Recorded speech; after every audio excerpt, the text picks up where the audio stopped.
नमस्कार मित्रों, बासुड़े की पूजा होली से 7 या 8 दिन के बाद सप्तमी अष्टमी पर की जाती है। कई लोग होली के बाद पड़ने वाले पहले सोमवार और वीरवार के दिन भी बासुड़े की पूजा करते हैं। इसमें शीतला माता की पूजा की जाती है और एक दिन पहले ही माता का भोग तैयार कर लिया जाता है। इस दिन कथा भी जरूर सुननी चाहिए। तो आज हम आपसे शीतला माता की पौराणिक कथा जो हमने अपनी दादी माँ के मुख से सुनी हुई है वही सुना रहे हैं। आप इस व्रत में शीतला माता की कथा अवश्य ही सुने।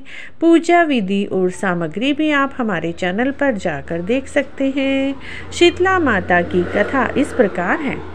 एक बार शीतला माता ने सोचा कि चलो आज मैं देखूं कि धरती पर मेरी पूजा कौन करता है, कौन मुझे मानता है।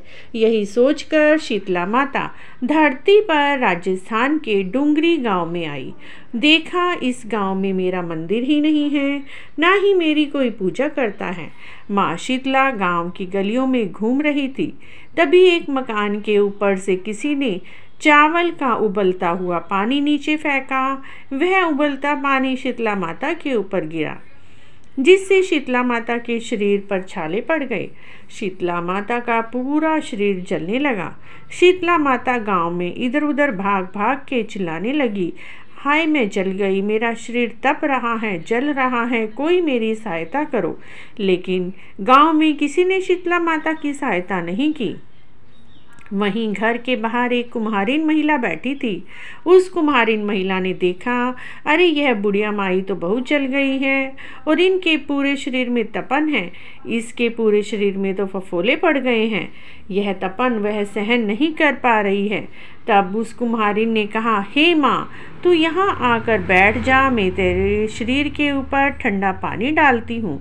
कुम्हारिन ने उस बूढ़ी माई को खूब ठंडा पानी डालकर नहलाया। बोली, हे माँ, मेरे घर में रात की बनी हुई राबड़ी रखी है, थोड़ा दही भी है, तू दही राबड़ी खा ले।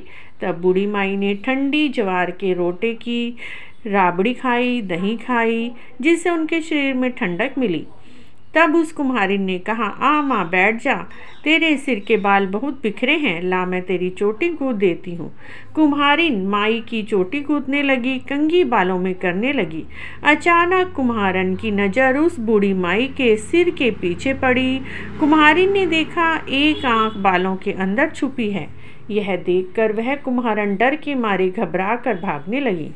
तब उस बूढ़ी माई ने कहा, रुक जा बेटी, तू डर मत, मैं कोई भूत प्रेत नहीं हूँ, मैं शीतला देवी हूँ। मैं तो इस धरती पर देखने आई थी कि मुझे कौन मानता है, कौन मेरी पूजा करता है। इतना कहकर माता 4 भुज वाली हीरे जवाहरात के आभूषण पहने, सिर पर स्वर्ण मुकुट धारण किए हुए अपने असली रूप में प्रकट हो गई। माता के दर्शन कर कुम्हारन सोचने लगी, अब मैं गरीब इस माता को कहाँ बिठाऊं। तब माँ बोली, हे बेटी, तू किस सोच में पड़ी है। उस कुम्हारन ने हाथ जोड़कर आंखों से आंसू बहाते हुए कहा, हे माँ, मेरे घर में चारों तरफ दरिद्रता बिखरी हुई है, मैं आपको कहाँ बिठाऊं। मेरे घर में तो ना चौकी है, ना बैठने का कोई आसन है।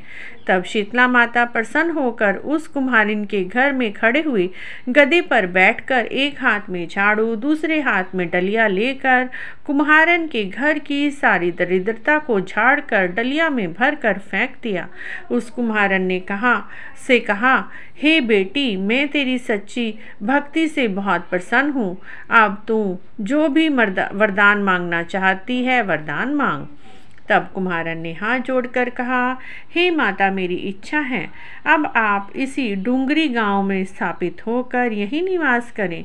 जिस प्रकार आपने मेरे घर की दरिद्रता को अपनी झाड़ू से साफ किया, ऐसे ही आपको जो भी भक्त होली के बाद सप्तमी या अष्टमी तिथि को भक्ति भाव से पूजेगा, उसकी आप इसी तरह से मनोकामना पूर्ण करें। और अष्टमी के दिन जो आपको ठंडा जल, दही, बासी ठंडा भोजन चढ़ाए, उसके घर की दरिद्रता को दूर करना, आपकी पूजा करने वाली महिला का अखंड सौभाग्य रखना, उसकी गोद हमेशा हरी भरी रखना। साथ ही जो पुरुष शीतला अष्टमी को नाई के यहाँ बाल ना कटवाए, धोबी को कपड़े धुलने ना दे, पुरुष भी ठंडा जल चढ़ावें, नारियल फूल चढ़ावें, परिवार सहित ठंडा बासी भोजन करें, उनके काम धंधे व्यापार में कभी दरिद्रता ना आने देना। तब माता बोली, तथास्तु हे बेटी, जो तूने वरदान मांगी है वह सब मैं तुझे देती हूँ। हे बेटी, तुझे आशीर्वाद देती हूँ कि मेरी पूजा का मुख्य अधिकार इस धरती पर कुम्हार जाति का ही होगा। तभी से उस दिन से डुंगरी गांव में शीतला माता स्थापित हो गई। उस गांव का नाम शील की डुंगरी पड़ा। शील की डुंगरी भारत का एक मुख्य मंदिर है शीतला माता का। शीतला सप्तमी और अष्टमी के दिन यहाँ पर विशाल मेला भी लगता है।